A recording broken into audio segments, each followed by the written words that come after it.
Hey guys, welcome back to another episode of E.D.Outdoors. We're out here today. We're about to jump right back into our crossbow series, crossbow hunting, archery season, all that good stuff is coming up here in October. So a little bit over a month and a half away. We're about to jump right into it. Now stay tuned.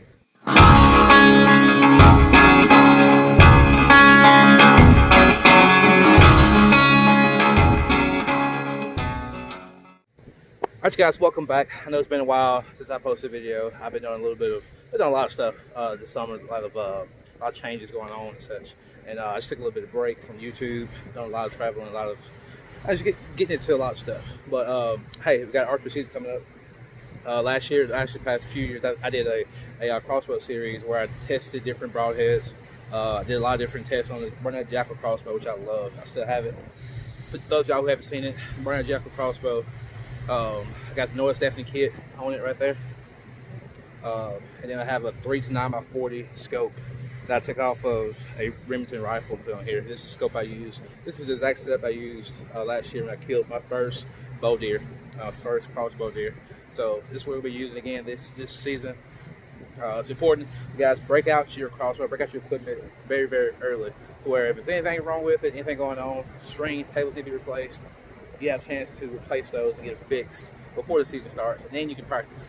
Ideally, I heard somebody say that you want to fire at least one perfect shot every day leading up into archery season, like the 2 weeks before. That's not a bad idea. So I'll get here, get it sighted in, make sure it's tuned up still, and shoot a few different arrows, a few different bolts, and then basically just see how she's holding up. We got to wax the strings, we got to loop the rail up. So I have my little kit here and break it out, show you guys what I use. Last year, this is what I used, the Swacker 100 grain broadhead. This is what I used to take my first crossbow deer.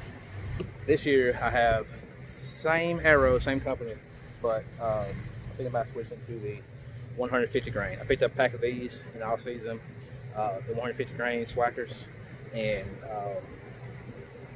I don't know, bigger's better, right? It's 3-inch cut, so we'll see how those hold up. I posted a poll on my channel. Y'all head over to the channel, click on the community tab, and vote. I basically asked for suggestions for crossbow broadheads that you guys want me to test out or to try.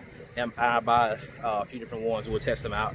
Grab ballistics, gel block, and all that stuff. So anyway, without further ado, go ahead and jump into this video. I don't want to hold you guys up too much.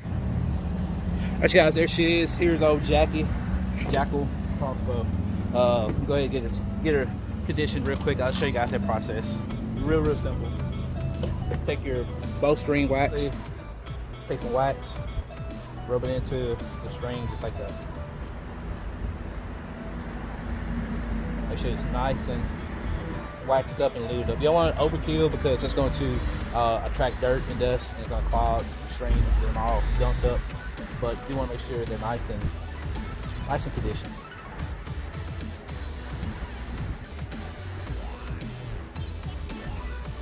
Not a lot to it. I like to kind of twist it between my fingers. That heats up the wax, lets it melt a little bit, and it gets into that string really, really well.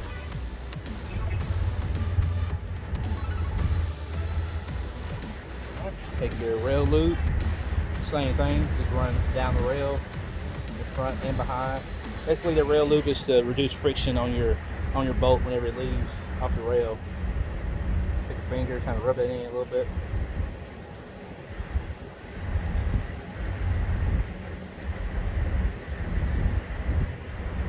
That's literally all it is to it, just like that. Okay. You gotta cock your crossbow. Make sure you get a good flex in the shoulders, so that way it looks kind of sexy when you do it. All right. It's like a good workout. There you go.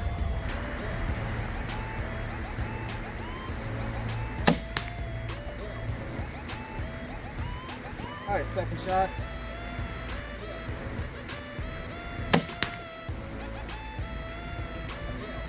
Alright guys, we'll head over, take a look, see how we did. I know I did hit both of them in the bag. Oh wow. Wow. Okay, so did not hit the bullseye. They both hit pretty consistently. I ducked through the jungle here, but they did hit high, as you can see. Let me show you guys. They did hit high. very high. Now, if I was shooting at a deer, that's not what I want. Because when you're shooting at a deer, you know, they tend to jump that string.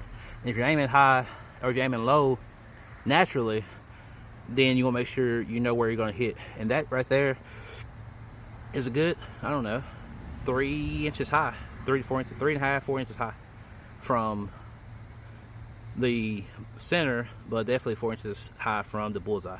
Same thing, same 2 arrows, 2 shots, see where we're at.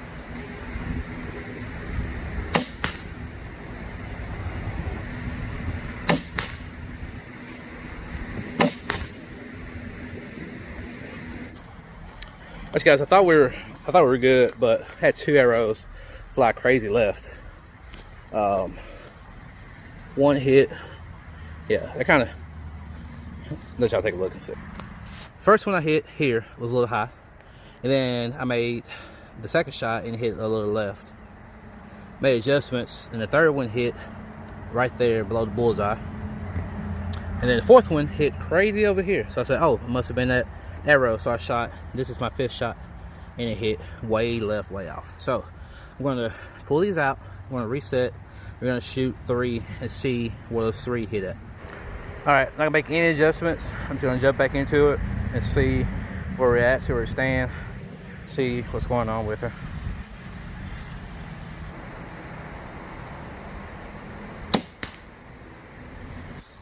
Alright you guys, I don't get it. I don't understand. I'm looking at it right now. It's just that one graphite one, it just flings itself out there like that. Alright, so this is what we got. We got 1, 2 that are basically stacked. Got a little space in between them, but yeah, these 2 stacked. Alright, this one way out there. Alright, if I'm shooting at a deer, yeah, I'm gonna hit it. But what concerns me is this guy. Why it's always hitting is shooting left. Could be because the fleshing's messed up. I guess I give it that because I have used this one last year. The fleshings, you can see they're kind of warped, so that may be the problem. Whereas these are straight, brand new. They're hitting dead on where I aimed. I tried to aim center mass on these 2 first 2 shots, and the other 2 I did aim a little high, just because I couldn't see these and I thought they were hitting center. I didn't want to stack my arrows on top of each other and break them, so I aimed a little high. But it shooting left and right is me pulling the trigger. So I don't know, we'll see. Take 3 more shots, just 3. See if I can't stack those 3. If I can, I'll call it good enough for today and revisit it on a different day. When it comes to shooting, it's a little warm out here. Over there, I got my fan set up, so trying to stay cool, stay not sweaty for you guys. I think I might like it sweaty, but whatever. Anyway, so yeah, you don't want to my hands all in the camera view. Man, I'm just garbage. I've been away from this for so long, just don't know what to do. But yeah, you don't want to overdo it.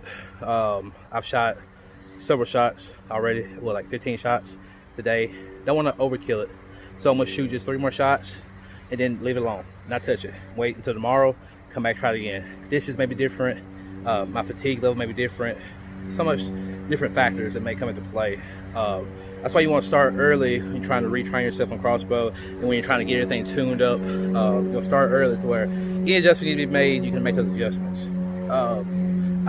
Like changing your bowstring out or something like that. All right, so start early, give yourself plenty of time before the season starts to get stuff adjusted. Y'all tune in next time for another crossbow video. It's coming up pretty soon. Dove season starts beginning of next month, which is like 3 weeks away, 3 or 4 weeks away.